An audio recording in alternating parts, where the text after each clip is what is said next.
Yes, sir. We are back. My favorite part about this. Oh, okay. Here we go. Some ASMR. I was gonna say my favorite part was Greg was like, "I know how long the video is. I'll be back in time." You got real close. That was great. Good. Oh, I knew what I was doing. I had ample time. Yeah, I just wanted to get that crisp crack on the mic. Yeah. Good to be back, guys. What's going on? How are we doing? I feel like I know we've done this in a while, but it hasn't been that long, but it feels like we haven't done this in a minute. Yeah, it feels a while. Feels like it's been. I mean, we've been off. We've had some days off, but not Mike has not. But the crew, we've been working behind the scenes. Yeah, right. Look at Borland says Dustin, lower the cam. We need that hoodie flex. Yeah, baby. You know what it is already. Let's take a look. Smile season. Oh yeah, Smile season. There it is. I should put my T-shirt on. Yeah, there we go. You got yours? You got a shirt? You throw it on. I have a shirt somewhere. Do you want me to leave again? No, we're good. All right, we're good. DK DFS, good to see you. Bobby Bell's here. Hey. Jonathan's here. But listen, I don't think anyone is really here to see us tonight. I think if we're being honest, this is like there's a lot of disappointment right now, right? We turned the camera on. It was the three of us, and everyone was like false advertisement. But I'm excited tonight because like fresh off his like press tour, right? I feel like he was on Corden's show the other night with the judge. He was on Jimmy Fallon with LG is probably more like, who would LG be? Is LG more like is he more Colbert? I think he's who is he? He's like a news host that he's like Jake Tapper. Ooh, Jake Tapper. That's pretty good. That's pretty good. Because he's got that personality and that spunk, but he also delivers the hard news. And it's a bigger show than sort of some of the other stuff, right? That's true too. Yeah. I'm trying to think. I originally I don't know who we are. I was gonna say Seth Meyers at first, and that feels we're the Daily Show, right? Aren't we the Daily Show? Ooh, man, Mike is the Daily Show. That feels generous. That feels very generous. You're Jon Stewart. We give some information, but like it's some, I don't know, it's put together, it's pieced together, and then we just joke about it. I feel like we're the Daily Show. Yeah, that also the View. Stinky V says we also could be the View. We're not that catty though. Yeah. Not catty. But enough of that. We're excited to get him back on here. You guys might have Top Shot questions, but my questions are: where in Brooklyn is he moving to? Jacob, welcome, man. How we doing? What's going on, guys? Good to see you all. I wish I got peppered with some of these, like, what are our talk show comps? Because this is like my sweet spot, and I just haven't done the homework to think about it. All right. I think the Jake Tapper call is good, though it might be a little discrediting to LG. I'd be more interested in watching an LG talk show than a Jake Tapper talk show. Oh, I completely agree. He's like if Jake Tapper hosted CBS Nightly News in like 1990 when there were 4 options. Right. He's Jake Tapper after a drink, maybe. Right? Like he's like he's feeling it a little bit. On New Year's Eve, maybe, right? Yeah. He's New Year's Eve Jake Tapper. That should go in his Twitter bio. New Year's Eve Jake Tapper. I'm glad we honed been in on called that. Some call me the New Year's Eve Jake Tapper. Yeah. Speaking of New Year's Eve, happy 2022, everyone. Good to see you all. Yeah. Happy 2022. Were you in the city for the New Year? I was, Omicron going kind of rampant, so just kind of took it easy. But ushered in the new year, like many, watching a combo of ABC and Pete Davidson and Miley Cyrus. It was everything. I could not stop watching the Pete Davidson one. I didn't think that was what I was going to be logged into, and I just couldn't stop watching it. Wild. My controversial take. Sorry, go ahead. No. We watched it on the West Coast, so it had already happened, which makes it way less exciting.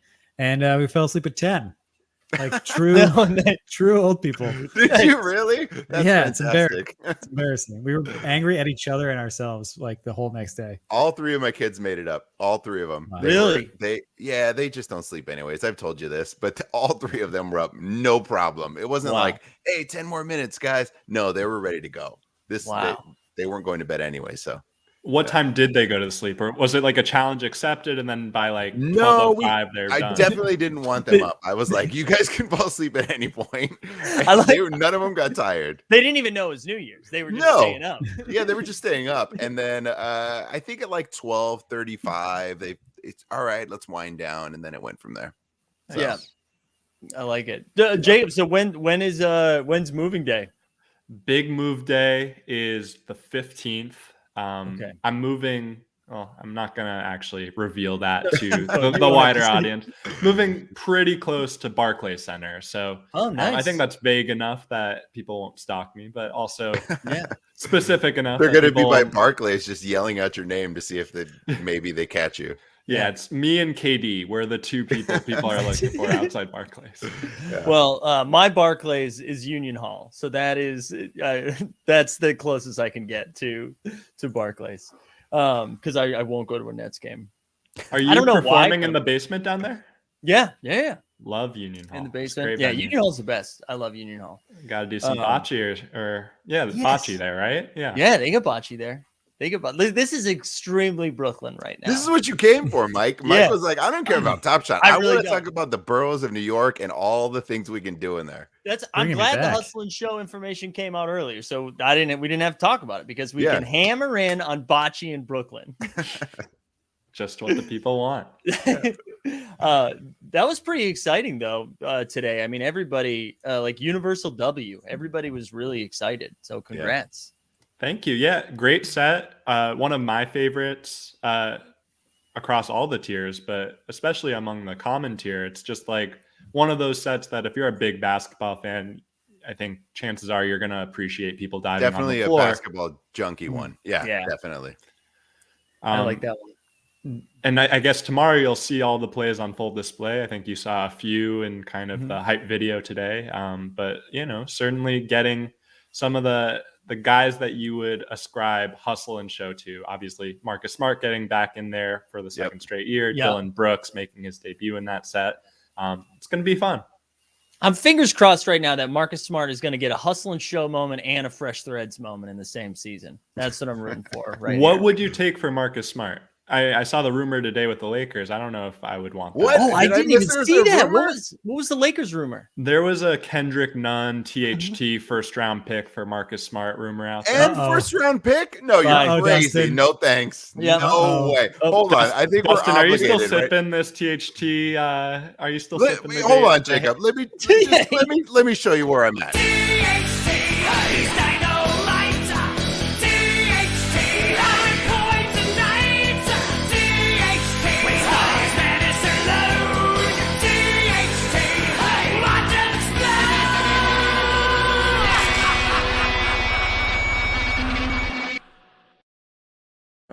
What?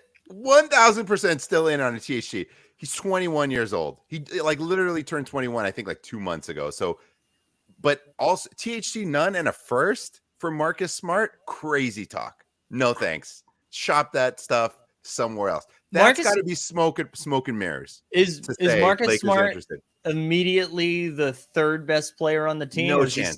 He's still behind Stanley Johnson. He's still behind Melo. He's still behind Malik Monk. I'd still rather have. No thanks. Look, I like Marcus Smart as a defender. He will be our best defender, hands down. Yeah. And I've always liked Marcus Smart from Oklahoma State, right? Sooners. But for that, crazy, absolute nonsense. That's people pumping up to, hey, Lakers interested. Look who they're offering us. I've been through this before. I've been through this nonsense before. You kidding me? They're poking the bear too. Can I make some counterpoints? Sure. So Marcus Smart, Oklahoma State running rebel. These guys, he's one of those guys that in the bubble 2 years ago, he brought it every night. And he's a Kyle Lowry type where postseason play comes around, they lock in, they play better. Doesn't shy away from the moment. Your team desperately is missing a guy like Alex Caruso. Marcus Smart is similar to Alex Caruso. Certainly has lost a step or two over the last 2 seasons defensively. Mike can attest to that. Yep. So he's not quite what he was. But I guess it's kind of what side of the Mississippi are you on with THT? Because a lot of people around the league think that getting off that contract is a benefit to the Lakers, whereas you look at that as an asset. I think one of the things we both messed up. It's the Cowboys, right? Oklahoma State Cowboys. Right. Yes, sorry. Thank you for the chat. But who are the running rebels? Is that Texas Tech? UNLV. Right. Yeah. But and I said Oklahoma Sooners, which is way. I'm getting canceled right now. But Look, absolutely right. I love his defense. I would 100% take him if it was like none in a second round, or even THT in a second round. I would understand, but to say both of those guys and a first round, no thanks. So that to me is too far. One thing I'll say though, I think like because I'm frustrated with the Celtics in general, and I don't know if it's that I hate Marcus Smart. I don't think that's it. I just think that core right now is a mess. But if Marcus Smart thinks he's the best Celtic, I think that's the problem. Like he thinks he's like, oh, don't worry, guys, I'm the alpha. I got it. I think on the Lakers, he's not, and he knows that, right? Like I think it'd be easier for him to be like, okay, I have to go back to whether he's starting or not. Like he's, you know what I mean? He's just like the bulldog guy. So I think that actually would be a pretty good fit. I also like your first round picks or whatever, right? If this works out, it's a 28 to 30th pick, right? So like, well, 2026 or 2028. Correct. Is the thing. Oh, and that's the problem. Yeah, because half of your team will be like dead at that point. Correct. Who knows what the team's going to look like at that point? And 1,000% that will be a lottery pick, which is why I'm saying it's crazy. If it were like next year's pick, I could maybe see it. Okay. It's like a 27th, 28th pick, but no, still no. I want, it's not going to happen. I want Sabonis so badly. I love him. I love Sabonis. For the Celtics. Yeah. Like I would do Smart and whatever picks you need, but they're not going to do it. I mean, why would the Pacers do that? I would do Smart. I would do Robert Williams and Smart. Maybe for picks, right? Just build for the future and stack. I don't know. Yeah. I feel like the Pacers are in a pretty favorable spot where Sabonis is not only coveted, but he's disposable and fits on a lot of teams that have a lot of good picks. So OKC, they have way too many picks, and they've already had Sabonis in their system. If they want to get Sabonis back, like they are literally looking at a situation where over the next 4 seasons, they need to cut 4 first rounders in their pipeline because they can't afford to keep all of them onto the roster. I think the Raptors are the best spot for Sabonis. Yeah. There's a really natural Siakam for Sabonis flip there that makes sense for both sides. I think I'm scared for you only because of how strong the chat is for the Raptors, and I don't talk about Toronto enough. You guys don't put them in flash challenges enough. Again, everybody's got a Raptors thought, so just be careful. Siakam, I don't know. Here we go. Ready? Okay, it's just we the North. Let's go. Okay. So it's been positive so far. I still like Siakam. I've been on. I think he just needs some new scenery. So I could see something like that. Yeah, I like Siakam too, but Sabonis is way better. Like, he's an all-star. Yeah. Well, to make the case for both sides, salary-wise, Sabonis makes half of what Siakam makes. So I think it would have to be like LeVert. That's crazy. I know. It would have to be LeVert and Sabonis just to match salary. But if you're the Raptors, you've already got OG, you've already got Scotty Barnes. Right. There's a lot of redundancy. And where Sabonis is a little weaker on the defensive end, because you have those guys, you don't have to worry as much about that. Right. So it creates, you get the consistent scorer, team player, all that kind of stuff. Yeah. Exactly. Wow. Greg, I feel bad. We've gotten real nerdy basketball on you for the first 13 minutes of this. All good. How are you doing, Greg? I'm doing great. Just working on some stuff in the background. All right. I actually can't. Look at this. Just make sure you guys see that comment, right? You know me, I'm always pumping my bags. So I just want to make sure that's addressed. I just can't. I can't imagine a world with THT on the Celtics. What does that do for Dustin? Oh my God! Does that do for our rapport? What does it do for the show? I'll tell you what it does for the show. It creates great content, is what it does. Because that video Greg would just come up with all kinds of stuff. It'd be me crying. He'd ask me to record myself crying on the floor to edit it into a video. It would be Rock and Roll would have to do a sad cover of it. It would be a must. It'd be a must. You know how many times I've tweeted that to the Lakers account just in the hopes that they see it. Like, they see it? What is this video? And maybe throw it a like or something. You replied to LeBron with it, I think the other day. Yeah, right? I did. He was pumping THT. Remember when he was pumping him to we're like, oh, here's what he does. Pumps his guys. I replied to him with that. It must be so confusing for LeBron because you are a blue check guy. So he probably sees it. And then he's like, what is this blue check guy doing sending fan cam. This insane video? Yeah, fan cam. That's the hope that he's just like, this is ridiculous. What did I just watch? You know, he loves to put 10 emoji faces of something. That's all I'm hoping for. Oh, chaos. Yeah. I also want to address the elephant in the room really quick. This is my turtle costume from Entourage. I I didn't have a chance to shower, so I have the hat head, and I'm like, I'm gonna just rock the jersey. And no, I like it. My Knicks are playing Mike's Celtics. I gotta go all in on Turtle tonight. Perfect. Jacob, do you want to know something? So we can do an acoustic. We have somebody. I think he's in the chat right now. Our man Omar Eats, who has been like super generous, has given away. He gave away Lakers Kings tickets that were like, I think Clapshot won them, right, Dustin? It was Clapshot. Yeah, Clapshot won them. I've been he super flew generous. out to LA. Say that again? Clapshot flew out to LA for it too. Oh yeah. Yeah. So he texted me today at, I don't know, it's maybe like 5:30, 5:45, and he was like, hey, I was just about to call you and offer you, because he has tickets in for the Knicks as well, for Knicks Celtics, but I saw you have Jacob on. And I was like, you're right, because if Jacob wasn't on, I would have bailed on the show. Yeah, although also Omicron. But there was a 2-minute window where I was like, do I not tell Greg and Dustin? Do I DM you? And then do we just go to the game? I would have 100% done that if I were you. Yeah, I get Omicron and all that, but I would have, if I were you, that's the best bit ever, to just be live from Madison Square. Yeah, I was going to say, you'd have to still be on the show at the top, just from Madison Square. Yeah. And then say, all right, guys, you have fun. Take it from there. But I didn't think either of us wanted to watch our teams in person right now. It's rough, man. It's a tough scene, man. Yeah. It's tough. We talked about this on the First Mints Spaces, and you outlined all of the issues with that team. But the like bringing over Kemba and Fournier, who you think like, I don't know, that's not so bad. And then when you see it in action, you're like, yeah, this isn't what we needed. This isn't what we needed. And like, how crazy is it too? The Rose injury is like massive. I mean, it's crazy, but it also makes sense in the context that we stunk last year, and then we got Derrick Rose and became good. So like, it's true.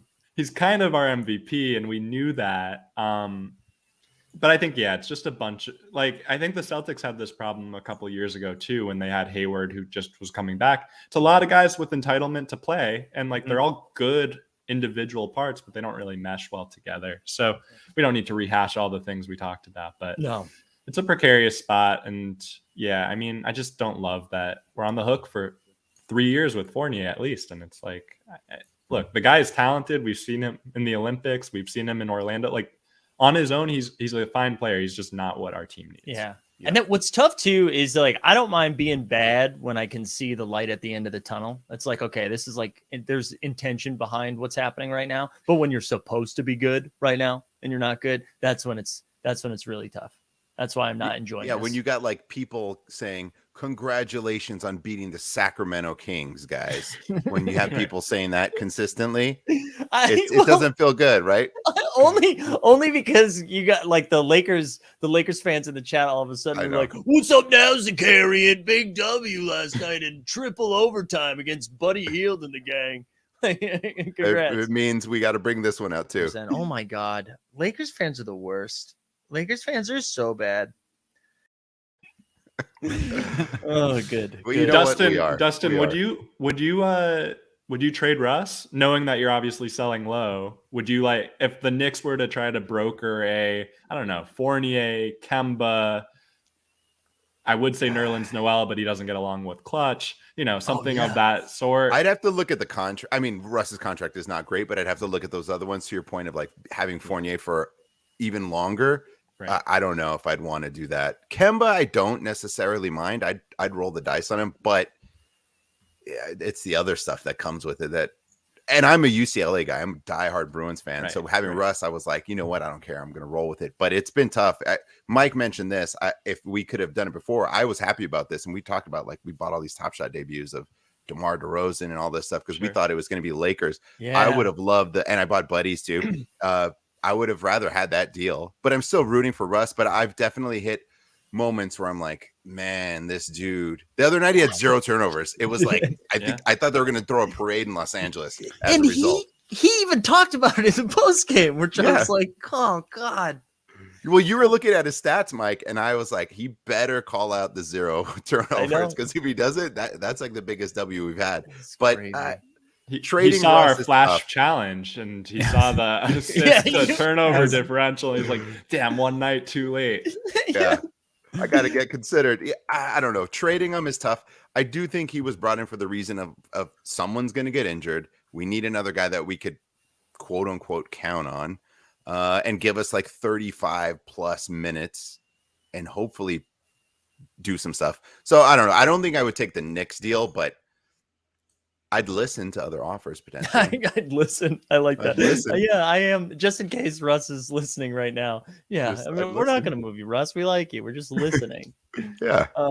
But speaking of flash challenges, man, like we're just rolling out W's here lately. I think everybody, like universally, has been pumped about that, which has been exciting. I think it's like we've seen in the community, in the Discord, like there's just so much hype around it, and even if people aren't hitting on the things that they're banking on, or they're not able to do the challenge, like I think there's been this like weird not weird, but this camaraderie that's been built around it, which I honestly, that's not a thing I anticipated. I knew everyone was going to like these flash challenges, but I didn't anticipate like the group dynamics that came along with it, which is pretty exciting. Yeah, they're great. Credit to Matt Shore, Vinyls Never Die. He's been instrumental in kind of putting them together. Comes from the DFS world and has done, for the last 5-6 years, he's like doing Serie A and Euro League, like DFS with his friends. Wow. He's like deep in the DFS streets, like looking up Nate Wolters stats because Nate Wolters is like doing something for a random like... Yeah, one of those Spanish teams. But yeah, it's been awesome to see. I think to your point, the camaraderie is awesome.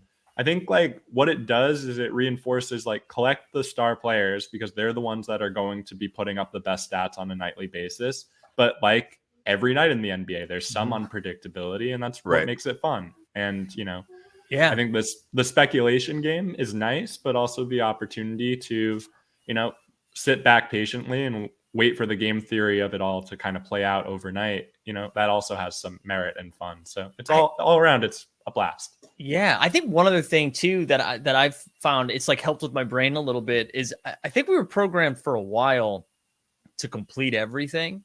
And like, we're like, oh, we got to do this challenge. We got to do this thing. We have to do it. And now some of these, like last night's a great example, was very hard to do the hard challenge. And so it's almost like helped our brain be like, oh yeah, that's right. It's okay if I don't do every single thing. And I think like just as a collector, especially if you're coming in as a new person, that's just a good lesson to learn early. So to see us having to practice that, I think was a benefit that I didn't anticipate. I like that. Yeah. And it feels like you guys are just scratching the surface on what all this could be. Like even just the introduction of the easy versus hard challenges, there's so much potential. And the fact that people have caught on to it is amazing and super promising. Yeah, absolutely. Cool. I think, just talking today about like the next steps and bringing it out, like wild card spots right now are really, they add utility to rares and, whatever it might be. But I think what makes it compelling long term, and I think you haven't really seen the first iterations of what wild cards could look like, and that's because on a technical side we're somewhat limited right now. So as we're able to build more capabilities of like collect any of the 3 leading scorer, so if you need to collect the 5 leading scorers of the night, one of the top 3 needs to be a rare moment in order for you to complete this one, something like that. Right. We couldn't do that tonight, but that makes the game even more interesting. And it limits the instances of like, well, Jason Tatum was the leading scorer and his rare moments are so crazy that all of a sudden no one's completing it. And that's not what we want either. Right. I don't mind the variety though. Sorry, Mike. I don't mind that there's some that, to your point as well, Mike, that, hey, I can't complete this and others can. I like it being that there's something kind of for everyone. And hey, I might be able to complete this one if I just get one final moment, or I can get the lighter. I like that there's the variety, me personally. It's also nice because I think you're rewarding people that are buying these common packs. That I was able to complete a challenge yesterday. I didn't think I was going to be able to do it with Max Strus, right? For 3. I was like, I don't have one of his moments. Oh shit, I do, because I got it from a series 3 pack. So like those sorts of things, I was able to sit back. I'm not as active, but I was able to check it. All right, it's live. Let me see. I'm not looking ahead of it. And I was able to complete it. I think those types of things are just good for casual users. But then if you are hardcore into this, there's opportunity for you to get a little something special. Yeah. I don't know if it was drunk Jake Tapper, LG, or if it was MBL who said this like a while ago, when this was probably last year, about like finding other ways to interact with the Top Shot platform besides just like buying and selling moments. And I think that's been really what's been happening in the last like month or so, both with the addition of the watch list and then with these flash challenges. Like there's just more reasons to be on there. And even like the play moment ranks thing too. I can't tell you how many times I've bought like a $3 moment that I just like wouldn't. That's not a thing that I normally would go collect, but I was like, oh, Kelly Oubre's got a block. Like maybe I should play the Kelly Oubre block instead. And just like finding different ways to mess around with the platform. I think that's been your like DFS mind gets to work. Oh, dude, it's so broken, man. I was watching the first quarter, not Top Shot, my brain. I was watching the first quarter of the Pistons. This is how much I hate the Celtics. I watched the first quarter of the Pistons Grizzlies tonight. And Zaire Williams started, the rookie from the Grizzlies, and he happened to be in my DraftKings lineup and is off to a fire start. And instead of like, I knew he was starting. I was like, oh, maybe I should go buy Zaire Williams moment. I was like, nah, I'll wait. 11 points and 2 steals in the first quarter. So then I paid like an extra $15 and I went and bought the moment. I'm like, what? I am not using any of the advice that I've given over the top. Like, don't buy it right when something fancy happens. And I'm like, dude, Zaire Williams, guys, he's the best. I love it. There's ways to tackle it. Doesn't matter. It's collecting what you think is fun and enjoying the ride, right? And it's been fun. It has been a lot of fun. What's been the most fun about this for you lately, Jacob? I feel like you're I can't imagine what your normal, like what your workload is. It must be just bonkers. I remember when we saw each other in New York, and was that November? No, when was that? November. Oh my God. I thought that was like the summertime. I know. Like years ago. And it just seemed like you were going from like one thing to the next. I know you went to Michigan or Michigan State. I went to Michigan. There was a good 5-week stretch where I was on the road for 4 of the 5 weeks, and not complaining about it at all. And in hindsight, really good that I was able to do it then and not now. Yeah. Oh my gosh. Yeah. But I'm just really enjoying being able to kind of sit back and get work done from the desk. Also, like just knowing that we've bolstered the team so much in the last month or so. And I think our team before we bolstered it was awesome. And I want to make that clear. But I felt being on the road, I was apprehensive about, well, if I'm kind of doing X, Y, and Z, what is falling by the wayside. And I think like the team's done a lot of amazing stuff and was able to kind of carry that burden for sure. But now that I'm back in the saddle, I feel much better about being able to contribute on a daily basis in a lot of different ways that, for that specific stretch was really hard to do, frankly. Yeah. I can imagine that's just good for the noggin, the whole work-life balance, like being able to know that it's in good hands. Not that it wasn't in good hands before, but knowing that there's more hands that it can be in. Let's make it clear. We're speaking positively on everyone. Like that was good. That was all good information. I think there's just one question that everyone who's tuned in really wants to know. Okay. And that's, how do they get one of those jerseys on the back of your wall now that you're moving? And can they pick which ones they want? Yeah, what's been decided? I'll probably do a Twitter giveaway, and I'll sign them all as one of ones and send them out. Just you should get one lucky person. Mike signs one on the back that they don't know, and that's just a special. It's like when authors go and sign books inside, like Shea Serrano does that at random bookstores. Get like a random Mike Zakarian signature on there. Yeah, the only difference is that inflates the value of the books, whereas this would deflate the value of the jersey a little bit. It's fair. But we'll give Mike good old Vika Zubac over there. We go. Zubac. I love it. I remember when Zubac first tweeted. He might have been the first player we like tweeted at. We're like, "Hey man, I know you're into Top Shot. Come on the show." Like that was open invitation. Anytime you want to learn about it, we got you. And then I think I bought like a $75 Zubac 15K moment because I was like, if he comes on the show, I'll give it to him. You give it to him. Yeah, no, didn't work out. He is one of the most active collectors among the NBA community. The guy is, he's in 9 Lives Lounge. He's active. He's completed his Clippers team set. He's in their Discord. The guy genuinely loves Top Shot. It's awesome to see. He's much a basketball junkie. I remember when they drafted him, the whole story of him. He was watching Kobe's last game at like 3 a.m. It was his dream to go to the Lakers. He's a basketball junkie. That doesn't surprise me that he's just enjoying the platform. That how can you not if you love basketball, right? And then y'all flipped him for Mike Muscala. Oh God, Muscala, it still baby. pains me. My buddy Bobby, who was in the chat earlier, he's a diehard Clippers fan. He's completely turned on Zubats. I hated that trade so bad. Because I was in on Zubats. I'm like, he's got potential. And then they trade him for Mike. There's a whole joke of Mike when he was opening packs and ripping moments. Mike Muscala, baby, got another Finally. Mike Muscala. Finally got him. Muscala. Favorite player. But yeah, on New Year's Eve, Muscala buried the Knicks. He hit like 4 3-pointers in the fourth quarter of that game. It was crazy. Highlight of his life. Life.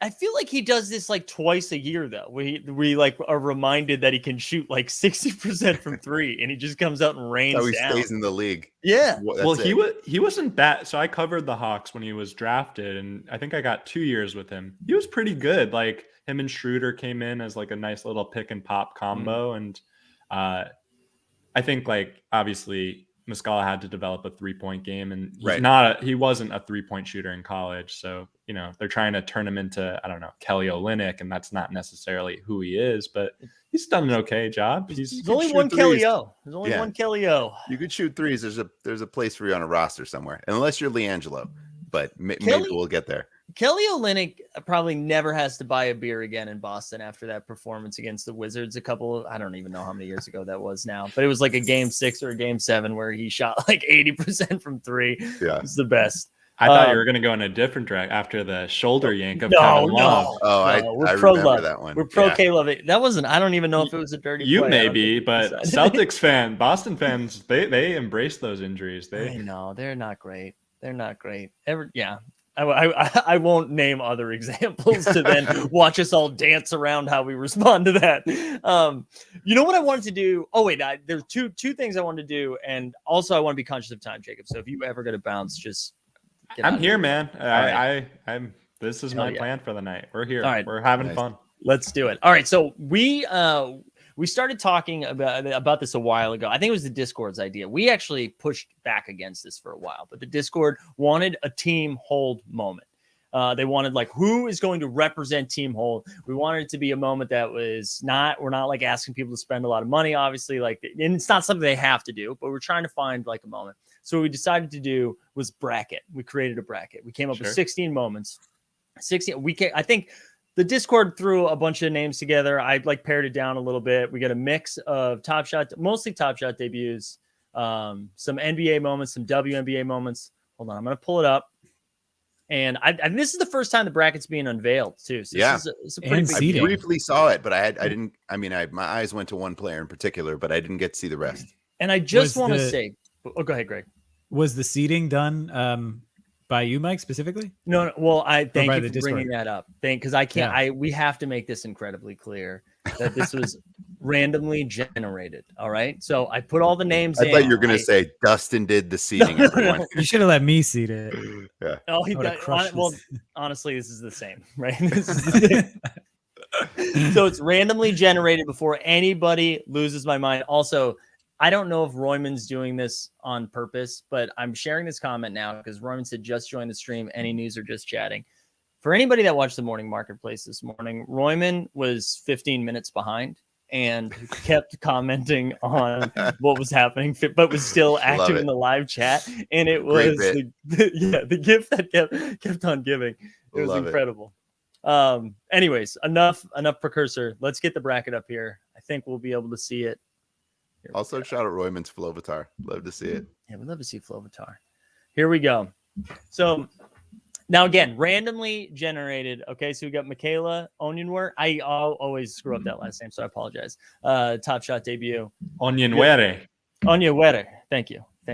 That was the problem. I knew I was screwing it up, but no one told me. Where. I'm like blaming other people now. I hadn't heard it said correctly. Against Sadiq Bey's Top Shot debut.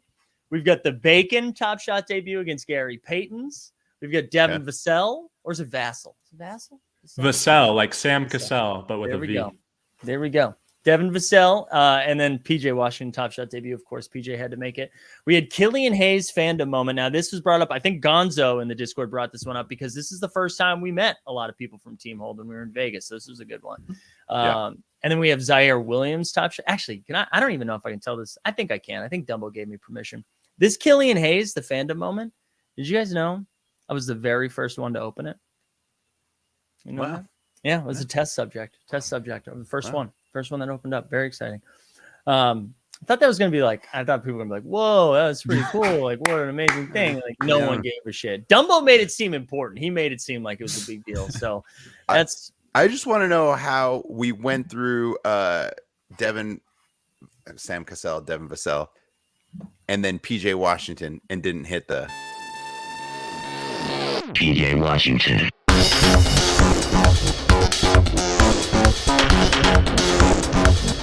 PJ Washington.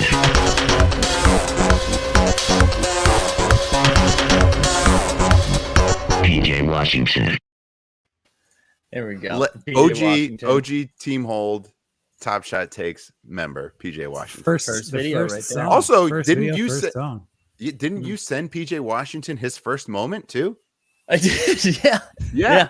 If you go to it, you go to the oldest received. It'll say from you, right, from your account. That's right, and he did not give a shit. So everyone can see it though. Still counts. Everyone can see it. We get Killian Hayes, Zaire Williams. Wait, did this? Oh, you know what? We put the Zaire Williams in there before he even went off, too. By the way, that was a pick from earlier in the week. Okay. Terrence Mann Top Shot debut, Jaden McDaniels Top Shot debut, Paul Pierce archive, Kelsey Plum Top Shot debut, Love the Coos, THT, Markelle Fultz, and then the Series 3 Sabonis out of 9999 because we do love Sabonis. Yeah. And I know Dustin and Greg, you guys are also seeing this pretty much for the first time. What are initial thoughts? How are we feeling? I'm gonna let Greg kick things off. Yeah, I like that there's some old familiar faces in there, some classic team hold players, as well as some newer stuff. My main question is, do you need a form for this? Because how are we voting on this? So this is what we were going to do as a team, is figure out the best way to do it. We're not voting on it tonight. We're not figuring this out tonight. This is going to, this is Jacob would be here with us until 3 a.m. I think this is going to be over the course of the week. Okay. Yeah. Okay. So I know all these moments are relatively close to each other. Mm-hmm. What is PJ Washington at that he's in this bracket? I thought for sure he was way above it. Well, he's been injured, right? A long time. He is not. Yeah. Nothing is more expensive. I think like 57 was the most expensive. Okay. I like that there's a mix of like what Greg was saying, that there's a Paul Pierce archive. I mean, I'm not a Paul Pierce fan at all, but I like that there's an archive moment. I think that's cool. So it's not just certain things. I obviously love Kelsey Plum. I've said it time and time again. Yeah. There's fun with Markelle Fultz is fun in there for that cheap. Don't know what's going to happen with his career, but I like that he's in there. There's a lot of questions on where to go with this. A lot. I know, right? Jacob, I know you can't specifically comment on, but any players anything that's exciting in there, anything that you're like, wow, Mike, very disappointed we don't have Evan Fournier. That's the only name I could think of. I'm sorry. No, I think it's a good crop. I'll give a shout out to the Killian Hayes Zaire matchup, just because I think it's common. Like, my guess is that, as you know, Mike, Dumbo's not the biggest NBA fan, so I genuinely think there's a chance he thought that Killian Hayes was like LeBron James. So when he was like, "You get to be the first to open it," I think his point was it's the first fandom moment ever opened. It's pretty cool. No, you know what, Jacob? You don't care. What a great sell. I love it, Jacob. That was a great sell. Is that on the blockchain, Mike? Welcome to Team Hold, Jacob. Welcome to Team Hold. Number one. And then on the Zaire front, he had dinner with our collectors during draft week the night before he got drafted. I was like the old guy in the room hanging with Zaire's parents as they were like just enjoying New York City. All our collectors were excitedly talking to, Zaire and Davion Mitchell and Keon Johnson. And Zaire's parents, lovely people. Honestly, a blast. We had some wine. They talked about choosing Stanford for Zaire out of Sierra Canyon, and here he is in Memphis. And I think Memphis has a really interesting decision going forward with like whether they want to push their chips in this season, next season. Zaire being top 10 pick this year, he certainly comes with some cachet, but he's also one of the youngest players from the draft. So whether he's going to be on their long-term roster or whether he's going to be a trade chip to upgrade a spot, it'll be interesting to watch. I think it was, I don't know if it's the Bill Simmons podcast or something on the Ringer, but they had mentioned Memphis, if they do push their chips in, talking about Sabonis as a potential. I don't even know if that would happen too, but throwing in like a Zaire, I don't know if it's Dylan Brooks or something, right? Like some like real pieces, but I don't think they have enough to make it happen. I think Bill used to be one of the best in the game at the trade machine, and he's lost his touch. I totally agree.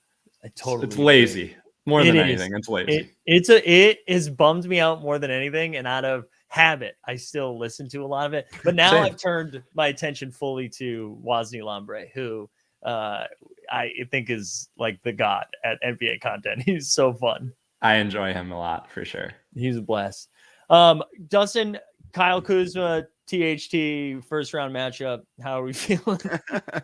Did you do that on purpose? I'm telling you, this. I use the laziest. Speaking of lazy, I use this site called like Bracket Generator Free. And then installed a virus onto your computer while you did it, right? Some spyware. Yeah. I'm going with the upset, 14 over the 3 seed there. Wow. And look, I get it. Kuz is doing well in the Wiz. It's also a nice moment. The Kuzma moment, the TSC is a nice moment. That's one thing that might get people a little excited. But I don't know that people are going to say, let's make that a team hold moment. No. He doesn't have a theme song. You know what I'm saying? So I think, I know we're planning on doing this separately and figuring out all the rules, but I'm just going to toss a prelim in the chat. Okay. Let's just toss a prelim vote. Just doesn't have to be official, but let's see where this ends up. Oh man, God Hype. JC reviews Mr. God Hype from the Top Shot Streets. Hold on, Jacob. I'm gonna switch me with you, so you're always live. It just always comes in, right? We see him like once a week, and he just throws cash at us. He's a good man. Thank you, JC reviews. Thank you, JC reviews. God Hype. These real-time results flying in. Wow. PhD. This is we need to get an LG on here then as like drunk Jake Tapper. What just happened? Isn't this fun? Isn't this more fun than just dropping it in the Discord? What is happening, people? Who wants to be put on timeout? Get in there and vote, Dustin. Get in there and vote. I'm seeing all of Omar's updates, and I hate them. I just want you to know this, Omar. I've seen them all over the last couple of minutes, and I hate all of your updates. I can't even watch this game. Like, my Fubo apparently doesn't get TNT. Just learned that today. Whoa. No, that's unacceptable. Well, especially now that Thursday, right? Because Thursday Night Football's done. So TNT, I think, is every Thursday night now again. Right. Well, you mentioned it's unacceptable. If you want to do anything for me, I'd happily let you fight that fight. Yeah, I'll talk to Fubo. We do. We have a ton of reach here. The Disney Plus guys can figure it out. All right. So it looks like Kuz is moving on. No, we'll do an official vote. No, but not liking where it's headed, guys. Not liking where it's headed. We're just doing a little polling. Okay. Jacob, are you messing around elsewhere in the NFT streets? Are you dabbling? Dabble, sure. I'm anonymous with where I'm dabbling, and I try to keep that a little low key. And I'm excited about this space in general. And I feel like the last 4 or 5 months I've learned a lot just talking to people. But yeah, I mean I don't have that much time to focus elsewhere. So definitely focused on just making Top Shot the very best. But I think it's important to learn what other NFT communities have done in particular to help try to bring the best of that to the NBA Top Shot community. Yeah. So, it's been cool how quickly things have been evolving and like different things people are trying. We were talking about this the other, Dustin, was it Tuesday? Yeah, because you came on Tuesday, but we've been doing this NFT Tuesday show where we just kind of like interview projects. And it's been so fun just seeing the involvement and all aspects of it, right? Not just necessarily the art and roadmap and all that stuff, but like different ways people are engaging with the community.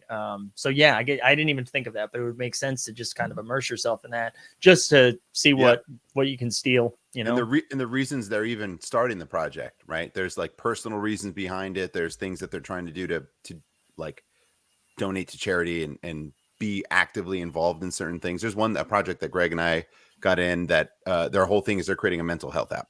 Like that's what they're trying to do. Just stuff like that they have once a week. They have like a meditation with like all this type of stuff. It's just really cool to see what everyone's trying different things. Yeah, that Linkstau thing earlier in the week, I missed out. I'm not a big golfer, but like they came together to buy a golf course, or they're working to buy a golf course. It's just like that's what Web3 can do. Awesome. Right. So I saw that a little while ago and I was like, this sounds nuts. Like this. And then it was like in the New York Times or the Washington. There was some write up on it, I think. I don't know if it was the Times, but and I was like, wow, that happened fast. They have a golf course now. It's almost like I think if they did an update on that Matt Damon movie, was it Matt Damon or John Krasinski? We bought a zoo. They buy a zoo? Yeah. It's Matt Damon, yeah.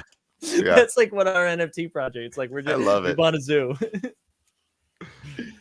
Not a bad NFT idea. We'll build a zoo together if you want. Listen, this is the third one this week that we've given out. Just like free ideas. Every day. I forget what's today's, but yesterday's was Flow Nuts. I forget the one that was today. And now we bought a zoo. So there you go. They're just ideas, guys. Just ideas. Greg, I feel like we have to Mark Wahlberg. That's a throwback. Greg, I feel like we have to at least allow you to just talk about baseball for a second. Like I just, whatever's on your heart, whatever's on your mind. I just, it's 46 minutes in. I can feel the baseballs coming out of your eyes. Oh man. I mean, it's been a big week, and first and foremost, you got to caveat all this by the fact that we don't even know if and when the season's going to start. The player situation is no one knows anything basically. But the big news this week is that Fanatics, who owns Candy, who owns the license to digital MLB assets, bought Topps, which means that Topps, after 70 years of making physical cards, can continue under the name of Topps, which they basically tweeted, not directly, but basically said they're not, going away. And then B, it gives this Fanatics and Candy just a massive amount of assets from 70 years of heritage baseball, as well as that like integration with Topps and everything Topps knows about collectibles and baseball cards and all that stuff. So it's an interesting future. We just kind of are all sitting and waiting to see when and if the season will start. I think this is kind of cool about, both Top Shot and then whatever's happening with baseball or with other sports too, is that it's something that's been around. I mean, art's been around for a while too, but that there's like institutions behind this thing that's also on the cutting edge of what's happening. You know what I mean? Like you're taking something old, putting it with something new, and just kind of seeing how it evolves. It's been pretty, I don't know, it's been pretty exciting to see how that works. So I'll be curious. I'll be curious what the baseball landscape looks like. I feel like I learned a lot about what went down in that dynamic through watching Succession season 1. Like it was just like a bear hug, right? Like one 100%. Leveraged the other out of the space and then said, okay, well, you can either like cease to exist or we're going to bear hug you in. Yeah. So we walked in and gutted him. That's a good way to put it. I've been thinking about, I was like, man, every time I read an article about how the whole process, I was like, business is ruthless. But to hear you position it with Succession, that's 100% exactly probably what happened behind the scenes. Yeah. Okay. I knew this was going to happen the second I said it. Art has been around for a while. Learn something new every day. Awesome. Yeah. I said just, ruthless. Art is subjective. Maybe Mike didn't consider anything art until NFTs. That's true. Until today. Until today, really. Oh my goodness. And I'm assuming the Celtics lost today. No one has said anything in a while today. Let's get an update on this right now. Because I just saw somebody just typed in Bing Bong. That was the only 105, 103 with 8 seconds left. I just like this is like the Thunder playing the Rockets, except in major markets. That's what's happening right now. Jacob brought up that trade. Would you be happy with that trade? I would be happy with anything, man. Anything. This is like when in the movie or whatever series you're watching where the guy in the comedy, he's like, I need to go on an acid trip to like and walk in the desert, right? Joshua That's what Tree. they need. Yeah, they need to just do something. It's dead. I also just like, you need a guard. I think point guards might be important. I don't know. I know that might be my hot take. Tatum hit it. There you go. Suck it, Omar.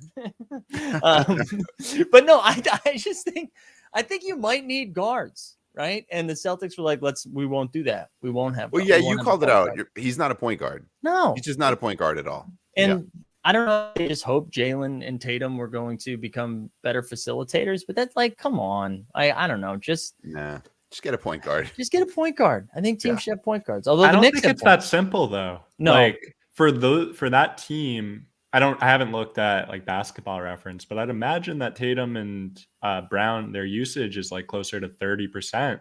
So like TJ McConnell's like the consummate point guard of the NBA right now. Like, isn't looking like, does that really make it? And obviously TJ McConnell's not a star, but right.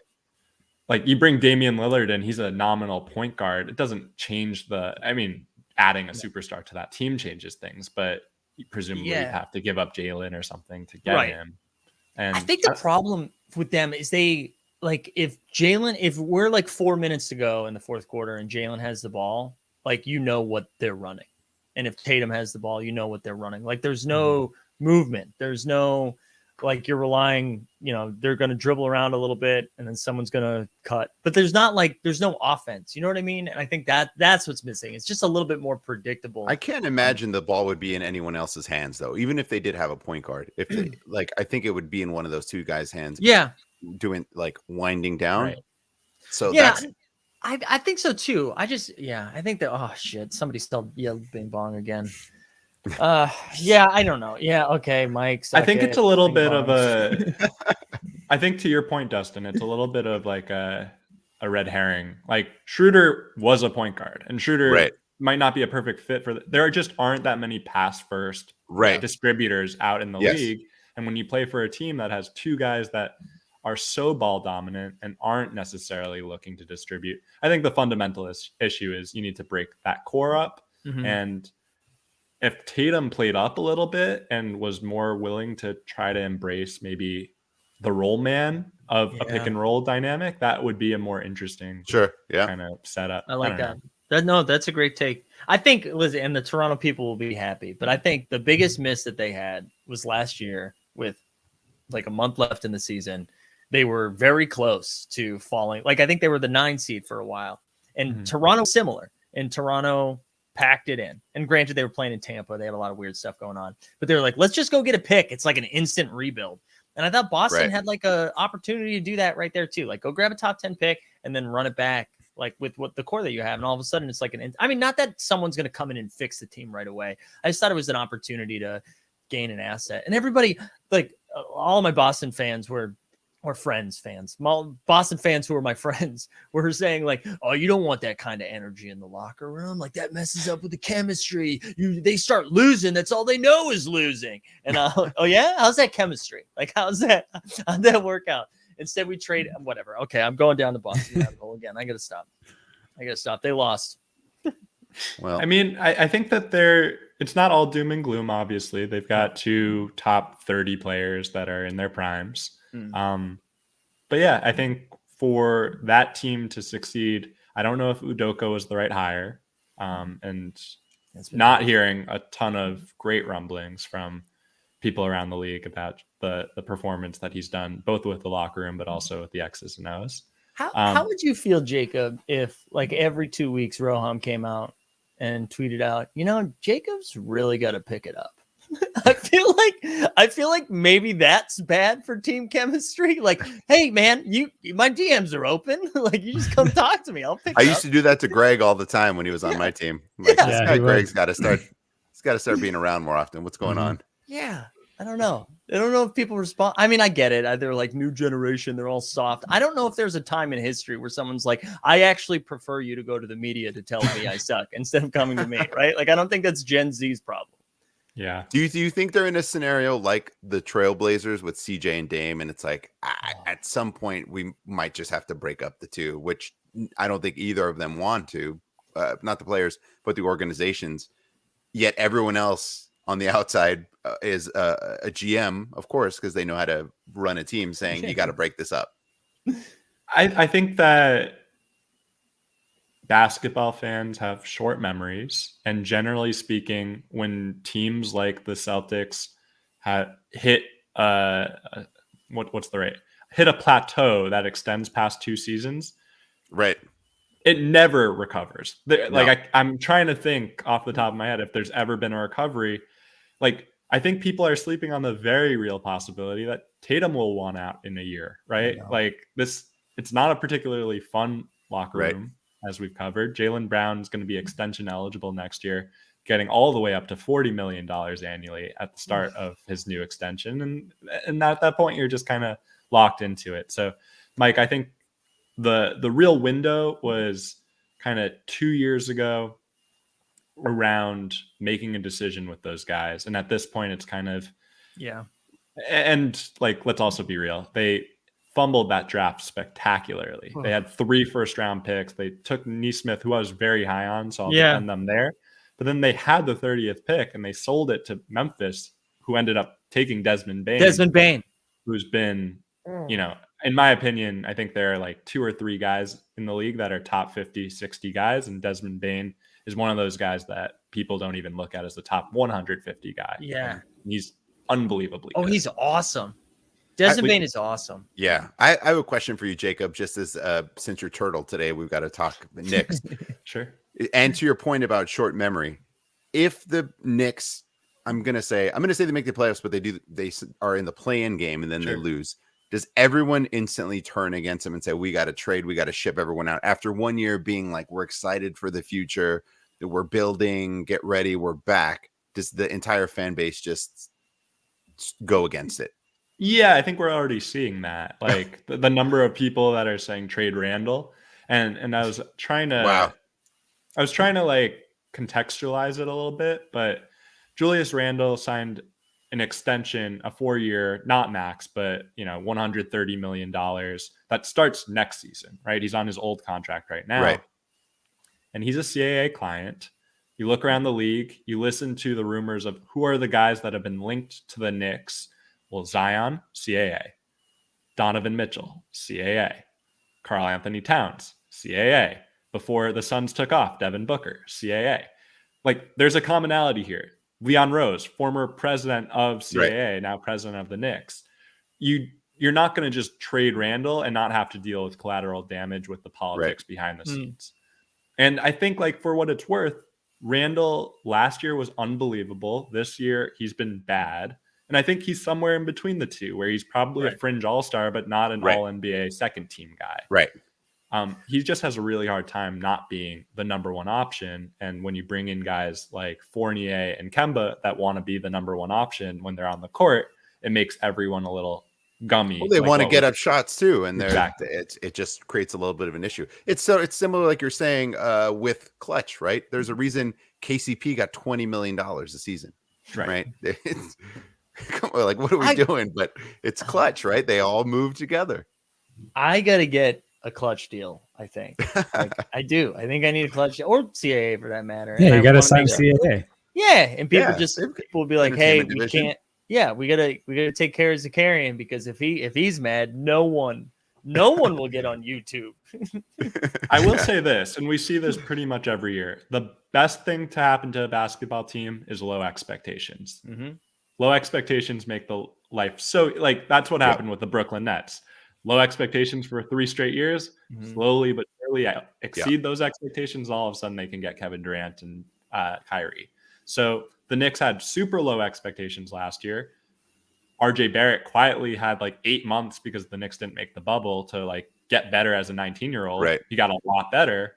Now coming into this year, high expectations, short off season for him, didn't get that much better. Now everyone's kind of panicking. I think it'll all kind of, the pendulum will swing back. Where do you stand on RJ as a Knick long term? You're in? Are you in?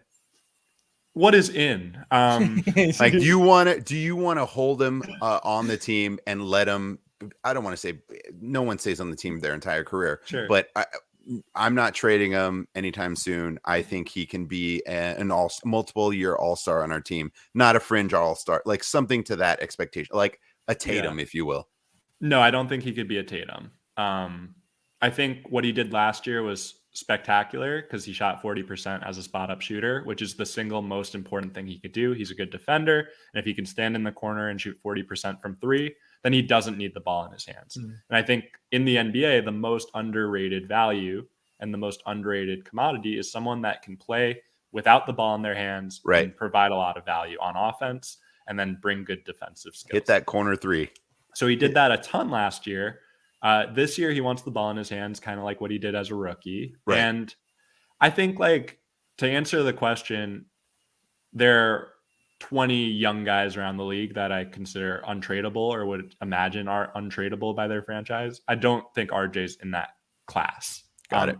So if I could get a Jaylen Brown for him, or if I could get another kind of true blue chipper for him, I would consider that.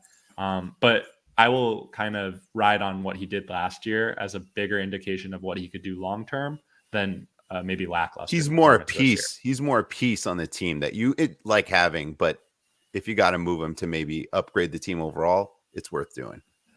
Yeah, I think, like, at the end of the day, and you've seen this with the Lakers, you're seeing it with the Lakers right now. The reason why someone like Alex Caruso is that much more valuable for their team than someone like Russell Westbrook is they're willing to do all the little things. Yep. And in the NBA, especially as the Knicks, eventually we're going to get the superstar. And, you know, the rumors are Zion. They'll continue to be Zion. I was just going to ask that. The teammates at Duke, does that get everyone excited? Obviously, Zion, maybe he gets a second life after all of the bad PR he's getting. Is there a world in which they consider moving him? I think the world is Zion signs his qualifying offer, which means that he becomes he declines the qualifying offer. Basically, the way the CBA works is Zion will have the option to sign a max contract or sign a 1-year deal in which after that 1-year deal, he'll become a unrestricted free agent. It's never happened in the NBA. Right. Teams have declined qualifying offers on guys that they're not super high on, but generally speaking, the only way to get out of the purgatory of being like latched on to a restricted free agency is by signing that qualifying offer. But Zion has so much endorsement money, has already had the worst of injuries, and is going to get a max anyway because he's that good. He's one of the rare instances of a guy that might sign that qualifying offer, leave $100 million on the table as a 22-year-old, 23-year-old, only to sign a max the next year in New York. And he can offset it, like you're saying, with endorsement deals and everything else. And he's going to get a max deal. Like he just is. Someone's going to give it to him. If he was healthy, I could see him doing that. That's to me, like, if I'm Zion, which is a wild thing to say, but I like, he has barely played, and to decline that kind of money with having no idea what his body's going to allow him to do long term. Like, you look at DeMarcus Cousins, Boogie Cousins has been chasing it ever since, but I mean, he's way younger. It's different though, too, right? Boogie had the Achilles. Boogie had the locker room like reputation. I would liken it closer to Kevin Durant. And you get to that superstar like clout and name recognition. Like, you can tear your Achilles and still get a max. Like, the Nuggets gave Michael Porter Jr. a max contract with all that medical baggage. So, I mean, you're right. I don't think he could. I don't think he could withstand another Achilles. Like, he can't get one more big one, but he's still young enough. But to answer your question, Dustin, I think Zion's similar to LeBron in that way, similar to Russ in that way, not super portable. Like, unless the offense is revolving around him and you're playing point Zion, your team's not set up for success because he can't really shoot and he's not a good defender at this point. So if you're the Knicks, you only go in on Zion and build a championship team, in my opinion, if you have Zion and RJ is shooting well from the corner and playing good defense, but then you need a unicorn guy like a Miles Turner to be your rim protector to cover up for Zion's weaknesses on defense, but can also just stand in the corner and give Zion the entire lane to drive. Right. I would watch that. That would be fun. Yeah. Which is why it's shocking that the Pelicans haven't figured this out. Like, they just keep on, like, and JV is a great shooter at this point. So, like, kudos to Griff on that. But like, there are so many guys around the league that are just undervalued for being exactly that. Like, they don't need the ball in their hands, and people look at that as a weakness. It's like, no, Miles Turner on a team that has a ball dominant guy, that's a perfect fit. I mean, another perfect fit with Zion is the guy that was on their team last year that's now on the Bulls. Like, Lonzo is a perfect example of that, where 100%. he's right. Like, he'll do everything. He's a great facilitator if he needs to be. He can shoot. That's who you need on the Celtics. That's who you would have needed, because he would have given up the ball to the right guys, but he could be the point guard. he would not be needing the ball hands on. He'll give it to the guys, but he'll be involved and make the right play. Tampering though, otherwise he probably would have been a Celtics. I blame the league and tampering. No, I know. I was bummed. He went to Chicago, but dude, kudos to Chicago. They're so fun, and I was way wrong on them so far. Dustin, are you surprised at all about how good Caruso's been? Like as a fan of, I scout. He was one of the more successful guys I got to scout when I was at Draft Express, and I've always just thought he was an unbelievable talent. So I was actually appalled that LeBron, who's such a basketball savant, didn't recognize that Caruso's worth well more than $10 million a year. Like that shocked me. I think we've seen that he's not a very good GM, and it doesn't shock me. His performance with the Bulls, no, I think he thrives on being a guy that people just don't expect anything out of, and he overperforms every single time. It pumps blood through his veins to do that, to dive for a ball and to do this, and everyone's team Caruso. It doesn't shock me. I think more than anything, it's made me say, I told you he was really good and helpful. He can help you win games because of all the things you mentioned. He doesn't need the ball in his hands. He just wants to play. He'll do all the dirty work. And he does those plays that sometimes don't end up in the stat sheet, but a tipped ball, whatever, things like that. He makes those plays that are winning smart plays that you love on your team without all the noise of like how Pat Bev gets all this commotion. And it's sad that he's not a Laker for sure, but I more than anything, it's a validation to say, we told you he was really good and he wasn't just a meme. He wasn't just a meme. Pretty similar to Lonzo in that sense. So another guy that the Celtics really could have. Well, I think every team could have used him.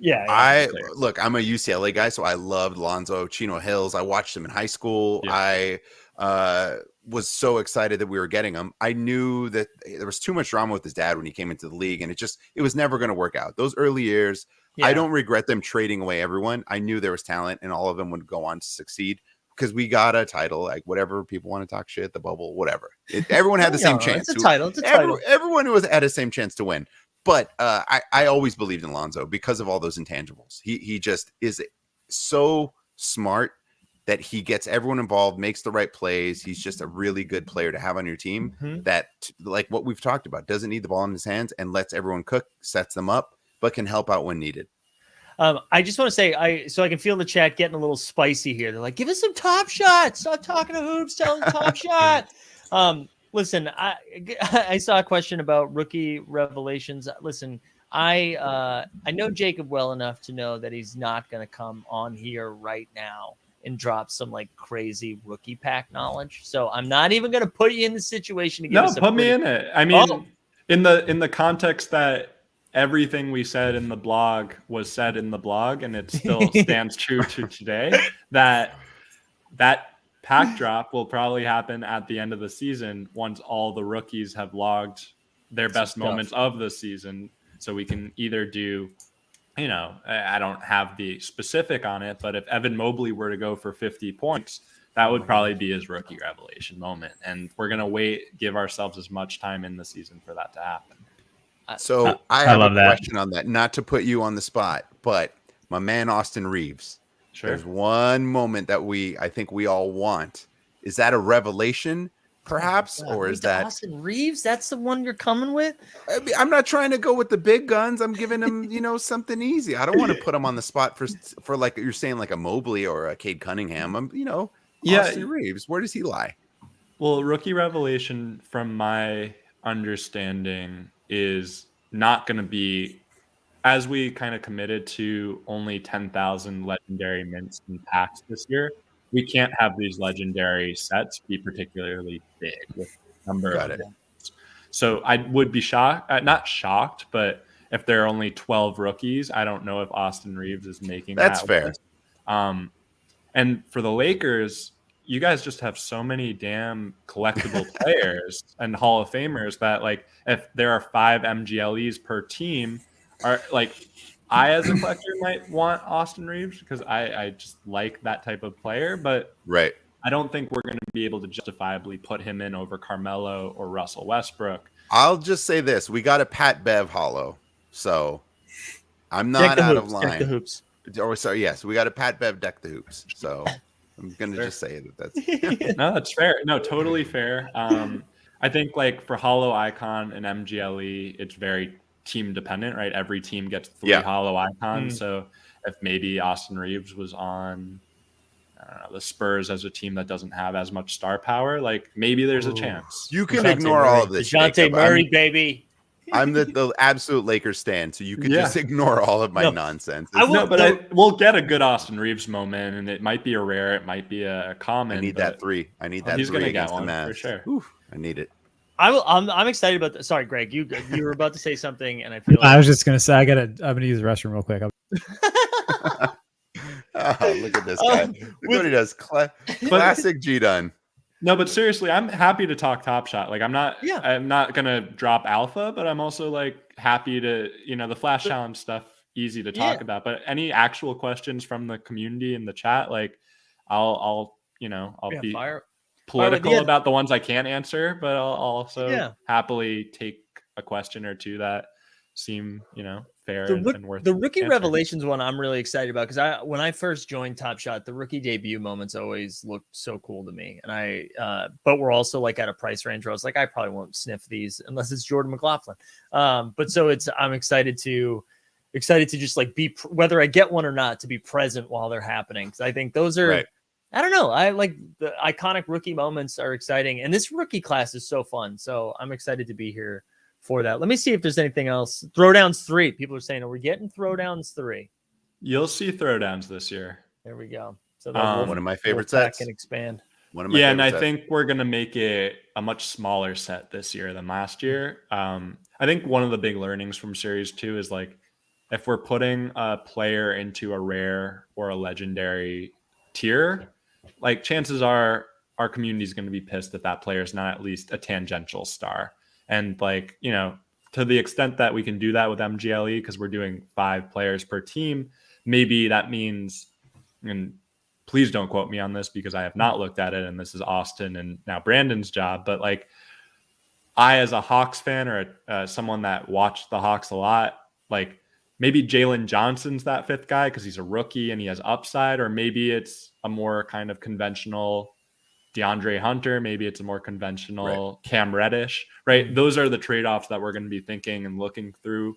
But yeah, that would be like the only instance of a player not necessarily being like tangential star. And I think those guys have name brand recognition to the extent that it's certainly justifiable.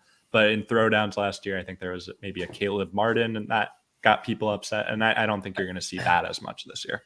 I don't know if you know this, Jacob, but in Vegas, we were at the booth, and my fiance Kelsey I'm like pointing like she's right there, is an avid, Top Shot collector, and got a Throwdown pack and saved it, and had it and opened it at the booth. And it happened to be on screen in front of everyone, in front of everyone in line. Yeah. And it happened to be when the Top Shot social team was like capturing some content too. And there's audio of her opening the pack, and it pulled a Mo Bamba. And this got onto Top Shot social. You can hear me saying like, "Can we put that pack back together? Can we pack that back up?" The photos too of us at the booth are in all of the Top Shot official social, like on IG. It's like a carousel, and it's like, there's Greg, there's Mike, there's me. It was pretty funny. That was super cool. Luckily, no one watches Instagram story with sound. You're good. Yeah, that's true. That's true. Mo Bamba. So one of the years that I'm proudest of my kind of scouting was 2018. I had Luka 1, I had Trey 3, I had Jaren Jackson 4, I had the Bridges at I think 5 and 6. Like I nailed that draft. Wow. But number 2 was Mo Bamba. So I did not. You know what? You did good on the others. You get a pass. Yeah, that's pretty good. Yeah, that's pretty good. If you had both of the Bridges up that high, because did the Bridges go like 10 and 11 or something like a little bit higher? Right? McCall went 10 and Miles went 12. It went McCall, SGA. That's right, SGA. Miles, Michael Porter. That's right. Sitting pretty at number 8, we got ourselves Kevin Knox. I was just gonna say, wow. I was right. I was at a bar in somewhere in Midtown or in Midtown East where I used to live, and I was next to and I just wanted to watch the draft like quietly, and I was next to a diehard Knicks fan, and he was like, "Who the is Kevin Knox?" He's underrated, by the way. Like, I think if you put him on, say, the Lakers or say a team that just needs more shooting, like the guy shoots close to 40%, and he's a little rangy. An example of one of those guys, he played quarterback throughout high school, so he's an athlete. Could get more physical, and he's not going to get any run though with in that environment. It's just not going to happen for him. I'm with you. I would wish he got a little bit more of a chance. Yeah, he's going to have to he'll find it somewhere elsewhere. He'll get in the fresh threads. He's like a guy, if the Cavs had him instead of like Cedi Osman, I don't think they're worse. And I think Knox probably actually makes them a little better.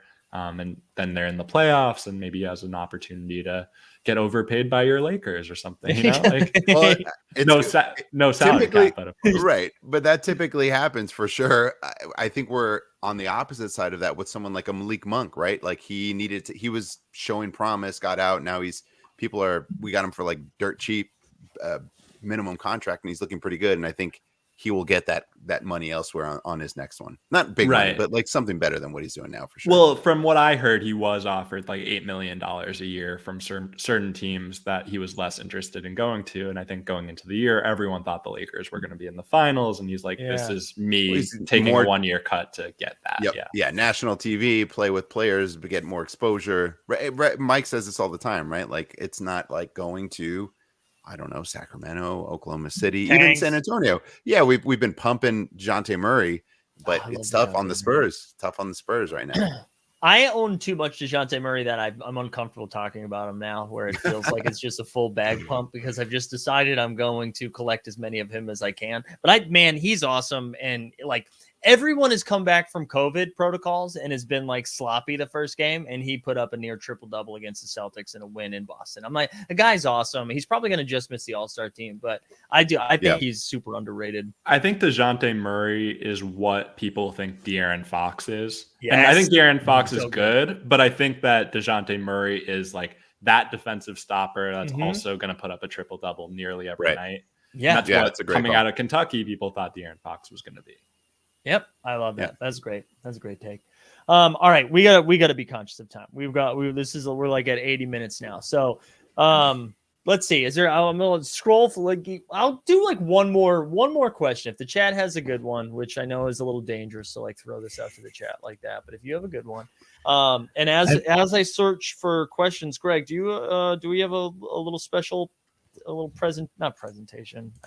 I'll let you intro it. Sure do. I don't know. So I know you've been on the show before, Jacob, but I don't believe this happened when you were on. But we do have a tradition here that every time a guest comes on, they do receive their badges. So you are not exempt from this. And as someone who feels like they just sat through this and didn't do the homework, I've been doodling in the background. And so let's present you with your badges. So first and foremost, if LG is the Jake Tapper and we're the Daily Show, you are hands down, without a doubt, the Tom Brokaw of Top Shot. You get the Brokaw badge because there's no nonsense, no division. It's just straight facts and absolute respect. And he also wrote the book, The Greatest Generation. You did, yeah. So first ever Brokaw badge. Congrats on that. Yeah. It's hard to believe. All right, so let's play a little. This is like, I hate the trivia games with chat because then they're just going to Google it and get the answer. But maybe you guys, if you can give me a pinky swear that you're not going to Google it. Yep. Give one of you guys a pack to give away to your audience tomorrow. All right. There is one active NBA, or there's one guy that was on the All-Star team last year, multi-time All-Star, who went to the college that Tom Brokaw has a school named after within that university. Whoa. Wow. This honestly, for you to know this off the top of your head is wild, Jacob. That deep cut. Can we work together? The three of us? Wait, we're not supposed to guess, right? This is to give it away. This is for the people. Oh, I thought he said for the three chat. of us. Well, it was for the three of you, but for the chat too, they're just gonna look it up. Okay, don't look at the comments. Let's work together. Okay. Mike, you work together. Yeah, so what college? First, we got to start with the college. It's got to be a school of journalism, right? Yeah. Where is Tom Brokaw? I mean, I guess we don't know where he went to school, but is it one of the New York schools? Columbia? And that would be my guess is at a New York school, but I can't imagine that any all-star NBA all-star went to Columbia. Let's see. Let's think about who the all-stars were last year and where they went to college. Does Gonzaga have one? Does Gonzaga have a school named? Is that where Brokaw went? Is he a Jesuit? I don't think so. All right, so it's not Sabone. Multi-time all-star. So it's probably not one. It's probably not one of the new guys. Where did Harden go? No, he went to Arizona State. There's no way, right? Arizona State is like, went to Arizona State would be amazing. That's a famous. It can't be Arizona State. If it is Arizona State, that's so funny. It is Arizona. It's Arizona State. Really? What is it really?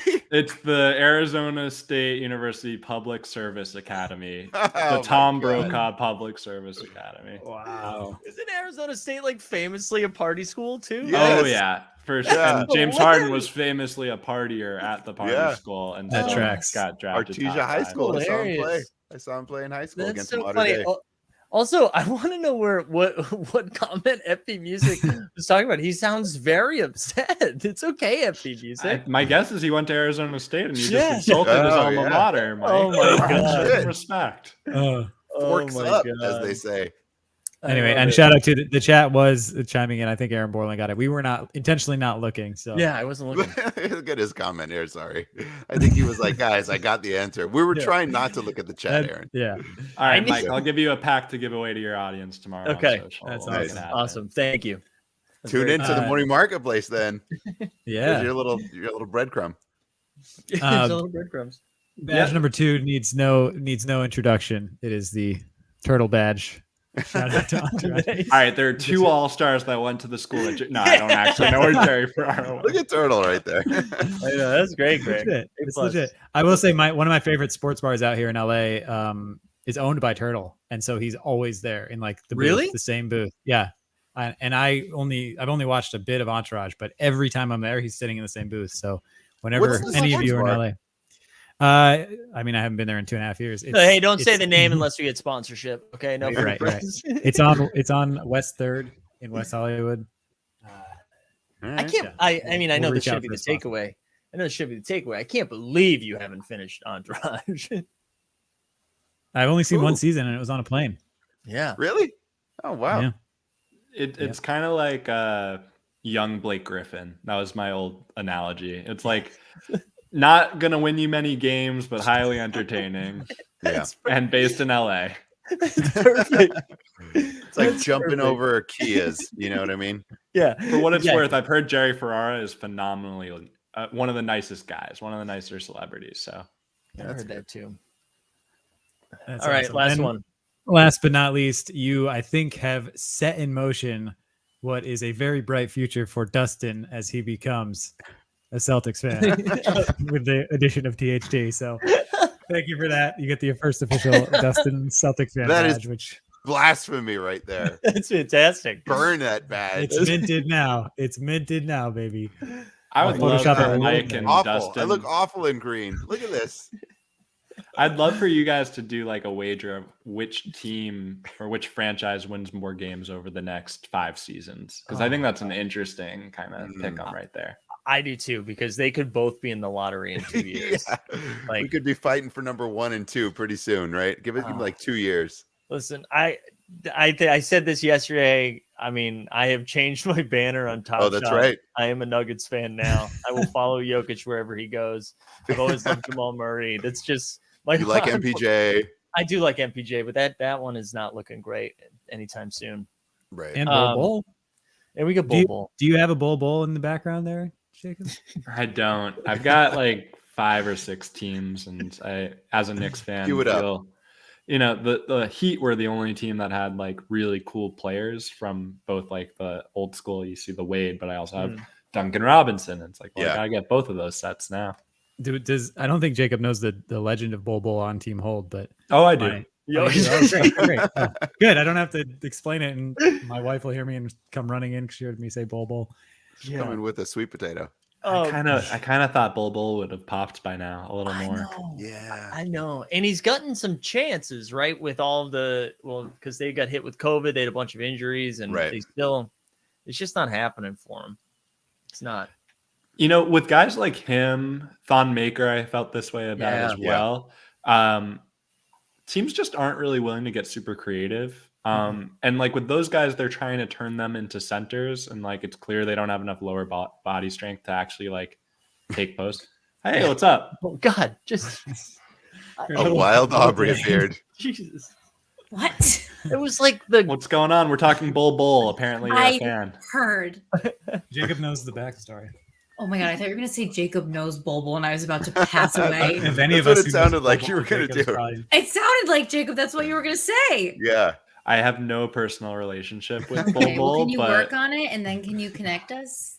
Yes. Thank you. I feel like you have a better shot than the other people on this thing. Yeah, correct. I mean, Mike is the biggest Nuggets fan on the stream right now. True. So. It's true. Good point. Oh, well, I didn't take that into consideration. Yeah, that changes everything. Although, all right, well, I guess this moment has passed, so I missed it. Oh, Aubrey, I was gonna say, you, out of the four of us, you've probably been the closest to Bol. I think that day because I leaned forward the most in my chair. You think in our row? Yeah, well, you went out. You took us from one gym to the other to make sure. I did force them to go to the other tiny gym so I could see him, and he looked gigantic in that gym. The gym is too small for that man.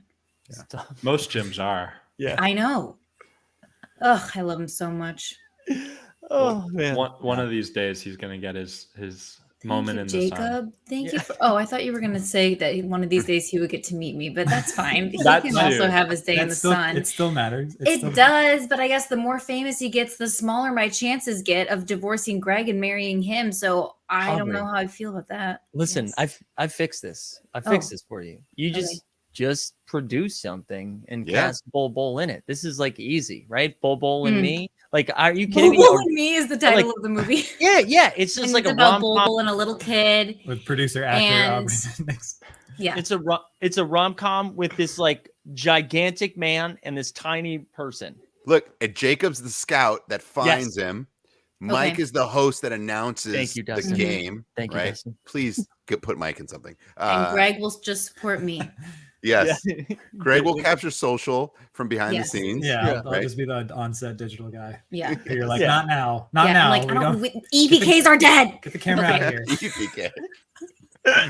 we got some EPK footage. Let's go.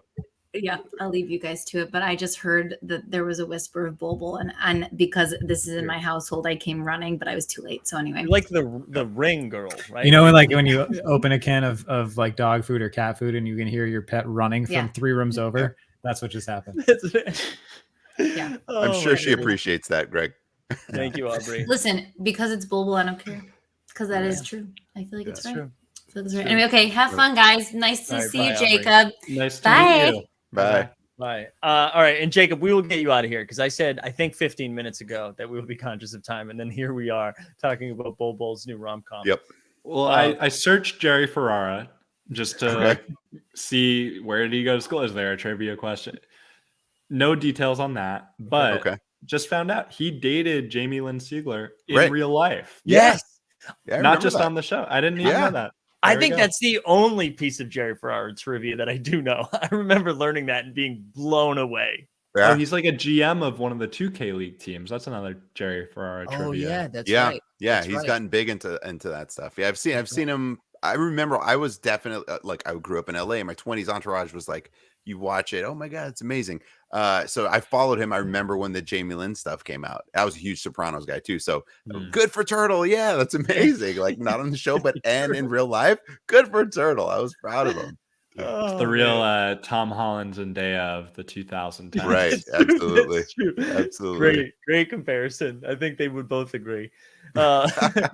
Dude, Jacob, thanks so much, man, for your time and for I know you've been like grinding this right now on your before your move to make sure the wall is used appropriately. So we appreciate you coming on, dude.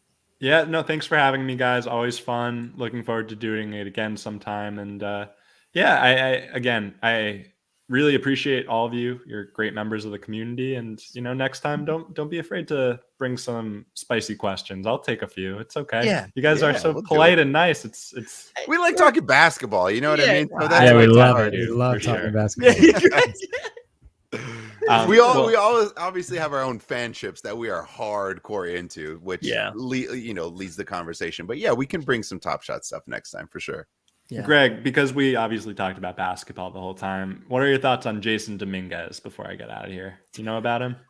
Ooh, yeah. I heard, I think a lot of people want him to be the next Trout, but we were actually having this conversation on our Discord because Candy put out these like icons packs, MLB icons, or not icons, sorry, uncut diamonds. So it's like all prospects. Yeah. And I actually don't know enough about the other sports and their prospect systems, but baseball is like just the quantity of players that are vying for the positions, like the value in these prospect cards or moments whenever they come are probably not going to be what they seem.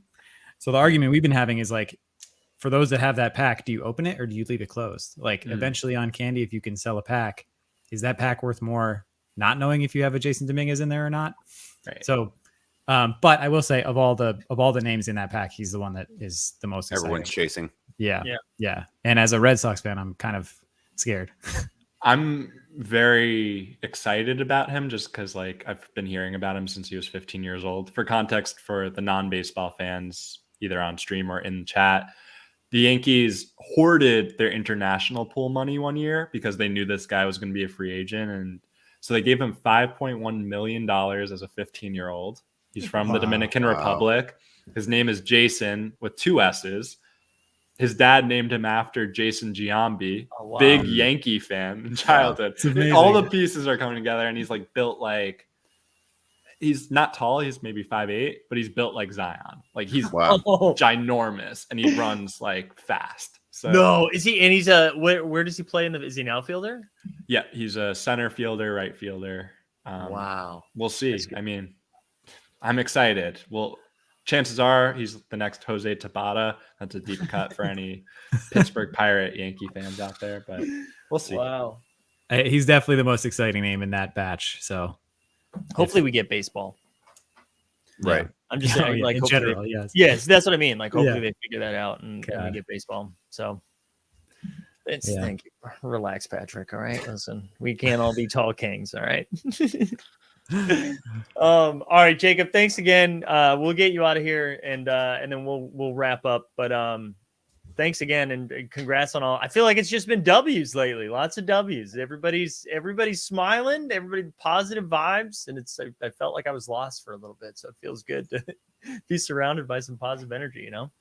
I've got the best team in the world working, just doing everything they can to make me come on these and look good. So I have only like the strongest team in the world to thank for that. And I'm just, as always, super grateful to be a part of this community and get to talk to you guys and just overall hang out, talk basketball, and share a little bit about things I'm passionate about. So thanks for having me on, and we'll talk Walter Cronkite some more next time. I don't know how I do that trivia question. Walter Cronkite, we'll get highlight of the night on here. It'll be great. That's Roham. Yeah, that's Roham. Yeah. All right. Awesome. Thanks for coming on, Jacob. Take care, man. Thanks, guys. Take care. Shout out to Jacob. That was great. It's just I know you guys wanted some more Top Shot questions, but I was just excited to talk hoops with someone who knows his hoops. You know, he's a sharp dude. Yeah, and it's not just Lakers, right? Like that was nice to get another team involved. We do a lot of pining over our Celtics and Lakers and what's happening, and it was nice to throw in the Knicks there too. And listen, we weren't angry. We didn't have angry questions. I've just been so positive about stuff this last couple of weeks, so I don't have anything to yell about. Look, we talk Top Shot all the time. Yeah. It's not like we were going to get all the answers in the world there. It was there's enough going around. So it was just fun to hang. You know what I mean? Great. It was like we were I wish I would have had a beer with you guys. Had a beer and just talking hoops. It was great. Yeah, look at Omar, dude. Waking up at 6 a.m. It's brutal. I'll share the bracket one more time, and then we can get out of here just so you can see. We'll figure out how we're going to vote on this. We'll start doing it. And just so you all know, for tomorrow we get the morning marketplace at 9, unless I wake up cranky. And then we have the TOC show with Pete, and we've got some playoff information that we're going to share that we got from the OTM crew, the TOC crew at 1:15. And then we're going to debut the little happy hour show in the afternoon. So we got a lot of fun stuff. So it's gonna be good. Awesome. You guys have anything else before we get out of here? Are you going to have a voice by the time all that happens? I will say I was feeling really good until 5 o'clock today. And then it felt like razor blades in there. So we had some tea, a little bit of honey. I feel okay. What is this question? What do you mean? They feel like I've been talking to them the whole show. I don't. Right? I didn't even know if that's a joke. That's hilarious. That is a good joke. This FB Music still didn't clarify what was the dumbest thing that I said. He said I said something really dumb, or there was the stupidest thing. I forget what it was. I need to know what he was talking about. Also, welcome, Caesar. Thank you for joining right as we're shutting down the show. I have one more thing, just because, and this is selfish because I've been itching to do this, and I didn't want to do it not on stream, and it's been like a month since I've been on a stream. Oh yeah, we're gonna open some shit. Can I rip this bad boy? I get a pack too. Yeah. Let's rip this. All right, this is my first NFL All Day pack, so I'm pretty hyped. I watched you guys open. I watched that. There's a pack drop tomorrow, right? Isn't there a pack drop tomorrow for it? I'm ready for it. Let's do it. Standard and premium. I think it's what, $49 and $249. I'll do another standard. Thank you. Okay, holy shit. That was a good joke. I like. Look, I got my booster today, so I'm not 100%. I'm still going through the motion, but there we go. I don't know that. Maybe I'm a little off. Yeah. No, you sound great, dude. Yeah, you're so look at this. Shout out Twitch gang. Twitch gang. Shout out Twitch gang. Wow. We got one. We got one over there. You absolutely are, and you're our new favorite person now. Wait. And we won't do it. We won't do it tonight, but we got to do marbles. The next time we do a giveaway, it's got to be marbles. Just for the general chaos. There's marbles, but I also want to do this. There's you can add a plugin into Discord, and it's Rumble, and you just enter all the names in there, and they just fight each other. It says G Dunn used a turkey leg to smash Mike Zakarian in the face and killed him. It's like it does all this weird shit, and it just all of that stuff. It just randomizes it. It's just like marbles too, but in a really fun way. So I want to do that for a giveaway. We got to do some fun moment giveaways. We'll work on that in the coming week. Let's do it. Yeah, we're gonna step up our giveaway game. The wheel, we love the wheel, but the wheel's so 2021. We're moving on to new things in 2022. Yeah. The Rumble's great, guys. I will look that up personally if you would look up marbles, Greg. Yeah, marbles is chaos. It's so fun though. Well, but we're not gonna have 1,000 people. We're gonna have 62. It'll be fun if there's like 41 in there. It doesn't matter. Now, Greg, just so you know too, in these packs, like even though this is a standard pack, there is the opportunity to get a rare in there. As we've seen, Mikey Z. I saw your one and only unintentional reveal all of I know Patrick Mahomes rare. I know. Brady's in here too, right? Brady, NAD or ADD. What are you talking about? Brady's all day debut. Oh my god! It's like when they said stop trying to make fetch happen. It's not gonna happen, Greg. You don't think they're gonna have badges with the all day debut? No. Wait, is this? Oh, we got some more Twitch questions. I love it. This is Dustin. Dustin, I have not responded to your DM yet to try to trade another DeJounte Murray. Not Dustin Sandoval, different Dustin. Oh, got it. Okay. You've doxed yourself, Dustin. Also, here we go. Look at all this Twitch gang. Yeah. You know what? If you're on Twitch asking questions, your questions get brought up first. How about that? Wow. All right. Well, by me. I don't know by everyone, but yeah. All right, let's rip this bad boy. Here we go. Oh, dude, Justin, get better soon. I'm glad we're providing some quarantainment. Better. How come that hasn't been used yet? Quarantainment? That's incredible. Quarantinies. Quarantine's pretty good. Okay, this is not my Wi-Fi. I have the pop-up. I have to confirm the open and reveal. Right. Okay. Yep. Look at this. Recruiting G. Recruit some more people over to the Twitch gang. Love it. Okay, now this is my Wi-Fi. Deep Threat, I meant to shout you out about something earlier today, and I'm totally forgetting what it was. But something happened, and I was watching the Detroit-Memphis game. Every time Saban Lee does anything, I think of you. I just want you to know that. Because I'll never forget you telling me that he's got a broken-ass jumper this summer in Summer League. And I think about it every time he does anything. Look at this. So we're sharing the same thing. Oh, that's Borland. Oh, nice. Yeah, it is. DJ Local. Sorry. We're doing the same thing. It's I'll bumping stop. over in Twitch. What do we got? It says 2, but it looks like it's definitely more. It's bumping. All right, a Greg, record. did it work over there? No, get Jacob back up in here. What's going on? It's not my Wi-Fi. Yeah, there it is, dude. Mike, I got a question. Are you going to be watching football this weekend, even though it's a lot of the sort of nobody cares players that are jumping in? Listen, I got bad news for my bank account. DraftKings Sportsbook is officially legal in New York starting Saturday. Wow. Oh my God. Game changer. Flow? What about Flow? No flow yet though. When flow? That's what I should have asked Jacob. When flow? Yeah, I'm gonna. I'll pay attention. I'm not gonna play DFS though. Probably like maybe one lineup just to throw it out there. But it's too much. So wait, I have a question. You can't buy Flow. You can own it though. You can get a wallet and get it sent to you, but you can't buy it. Okay. Yeah, shout out Ego. I needed like 0.0. I think he sent me 0.1 flow so that because you couldn't mint a Flowavatar without any flow in your account. Right. So he sent over 0.1 or whatever. Yeah, Luca mentioned that. I didn't relay that. Sorry about that. But yeah, if you were trying, you had actually have something in your account. Yeah. It made sense. I just couldn't figure it out. Yep. You good? We're bubbling Let's do here. it. I really do like the packs. I think those look cool. Yeah, they are. They look nice. I mean, that's never been a problem with any of the Dapper stuff. The design has always been really top notch. Look at the color. Whoa, that's new. I don't think that was there, or unless it was. I guess I never saw this because that's got to be a rare, right? Yeah. It looks more like an uncommon color, but if it's rare, you got to save it. Do they have uncommons? No, I don't know. Here we go. The tight end. Go ahead, go for it. Go, Greg. I think my Wi-Fi cut out. Aquabunum.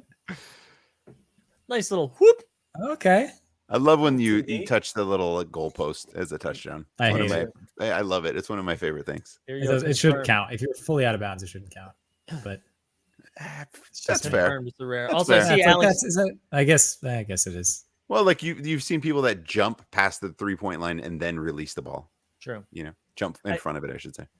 I see Alex Disney in the chat too. You guys go check out his blog today. He did a fun little write-up of like what a bunch of people think, like their hot takes. He's got to add my hot take to it. I put it in our Discord. I saw it. Got to add that hot take into the mix. All right, here we go. 173. Davian Clowney. There we go. Former number 1 pick, right? Mm-hmm. Lamar, watch out. Pretty good moment. Ooh, that is a good moment. Oh, no, that's not Lamar. Oh, I wish it was Lamar. Boom. Yeah. Right? Yeah. It's a big sack. Clowney, big man. This is smooth. This is like, I know. It's cool. Yeah, they know what they're doing. It's design and user interface. All that stuff has always been a cut above everything. Yeah, in my opinion. I agree. Yep.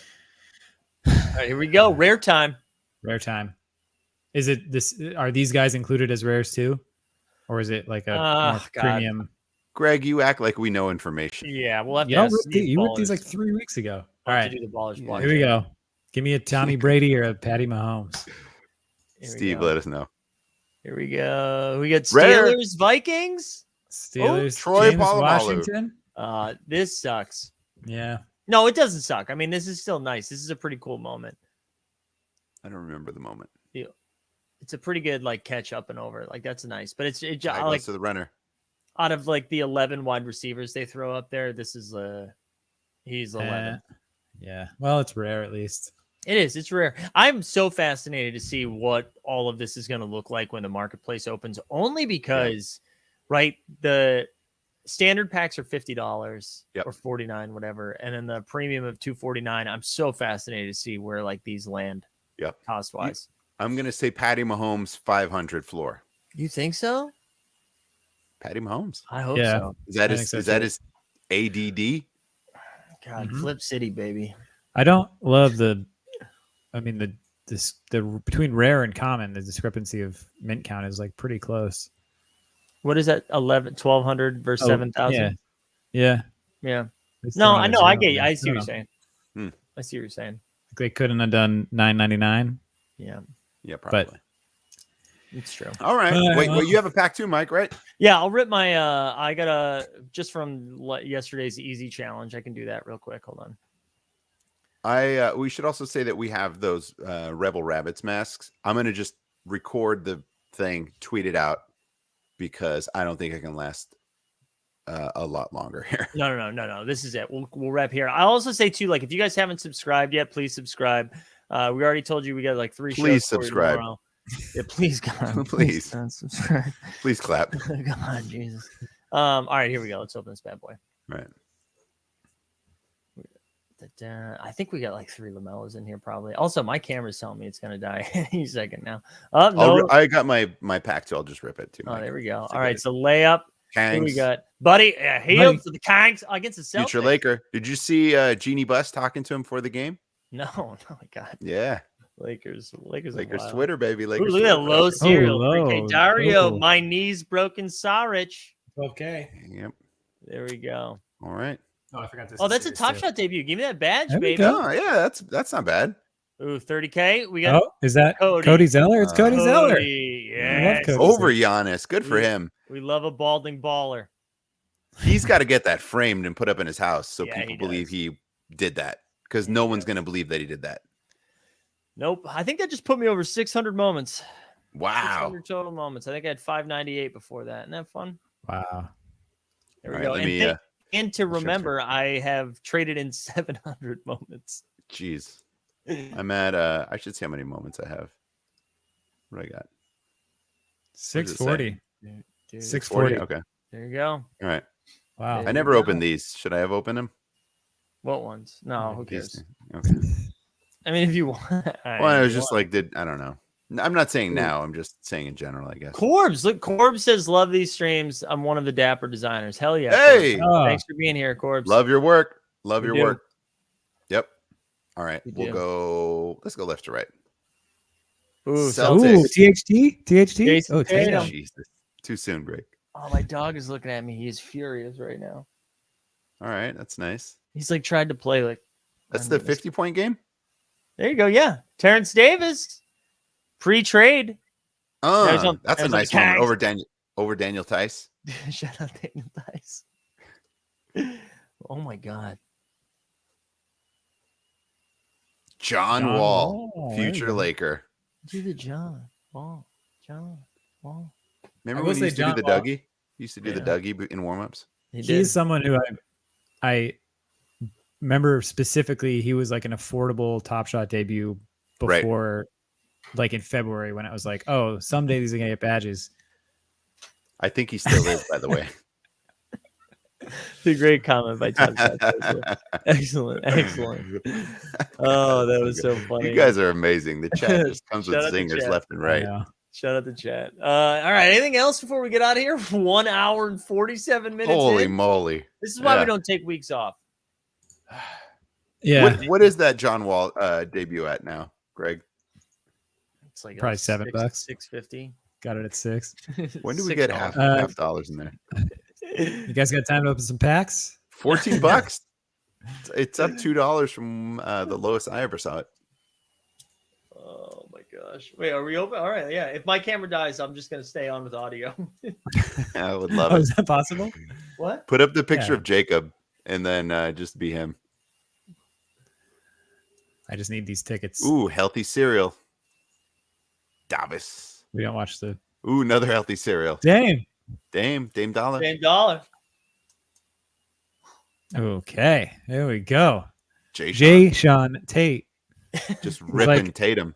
He's like 75% of Tatum. Ooh. That's a fun moment. All right. Oh, yeah. Got a bang right there. Run, Jeb's coming on, take over. hit the next round. Yeah, Jeb and Deep Thread are gonna do 19 hours now. Hey, so if you guys haven't seen, we did 2 other little recorded bits this week, right? Let's we did like Can we do that one time? Can we just go pull an all-nighter? Like Not do until I the figure out longest how to- stream ever. fucking plug in that adapter that keeps my battery like that. If we can hit 10K subs, We'll do right. 24 hours. then we'll do 20. I don't know. I wasn't going to say 24 hours. I No, was going to we're say doing like an 24 hours. all-nighter. We'll Listen. start the show at 7 at night and go till 7 in the morning. You guys are acting like I haven't already done a 9-hour stream by myself. Yeah, I know, but we definitely haven't. But hey, listen, if you guys haven't checked out, we did open mic video. We also messed around with some YouTube shorts. We're gonna try firing some stuff out. Listen, we're taking ourselves seriously in the new year, okay? Yeah. So please like the stream. Please like the stream. I think it does stuff. So just at least try it out and see what happens, guys. Anything else? Can we get out of here? Just shout out to the thumbnail. The thumbnail was amazing. I can't believe it didn't get brought up. Why did we not ask him about that? Well, what? How did he not DM about that? Hey, guys, can you guys switch the photo? Yeah. Yes, you can, intern. We would absolutely love an intern. If you are serious, please DM us on Twitter. Yes, please. Or email. Our email's on the thing. Please. Yes. Oh, you're Justin. Yes, 100%. Yes. Get at us, please. We would love the help. What are you playing? We're watching ads. What are we doing? Yeah. This is a Ballers blockchain video. No, I'm just showing them. Look, we got solo Mike. You get direct advice. Him looking into your eyes in the camera. Bandy, good lighting. Yeah. Yep. Close up, tight shot. Blotchy. I should have known that you were going to do this with the edit. That one, those look like AR sunglasses. That's how sharp it was. No, I did. I said that to Aubrey last night. I was like, I think Mike and I are a good production pair because he'll do anything on camera and he doesn't give a shit when I keep that in the cut. Right. Yes. Every time. I just want you to. Mike's an actor, baby. If you haven't realized that by now, I don't know what to tell you. He's an actor. He's a performer. I want you to know I'm working on something right now that I can't do until my dog leaves the house because I tried to shoot it like 3 or 4 times today, and he keeps sitting in front of the camera while I'm doing it. It's so funny. I love it. But something for next week. All right, Justin, though, please do. Yes, I mean it. Please email us. We would love some help. We just need a little bit of Photoshop and a little bit of general YouTube knowledge. All right, y'all. Let's get out of here. Thanks for hanging out. Big shout out to Jacob again as well for swinging by and hanging out with us. Yeah, that was awesome. Nonsense. It was a lot of fun. That was great. And it was good to see you guys. We hadn't hung in a while, so it was nice. Look at those badges. Oh, God, my nightmare badge. Look at this one. Yeah, we'll work and an email. Yes, please do. Oh, yeah. Hell yeah. All right, let's play. What video should we go out on? Ooh, can I pick? Let me see. Let me take a pick, and I'll hit the end broadcast. You just hit it. Oh, okay, I'll punch it. See you tomorrow morning, everybody. I'm going to go with Eastern. Here we go. Lower the volume, guys.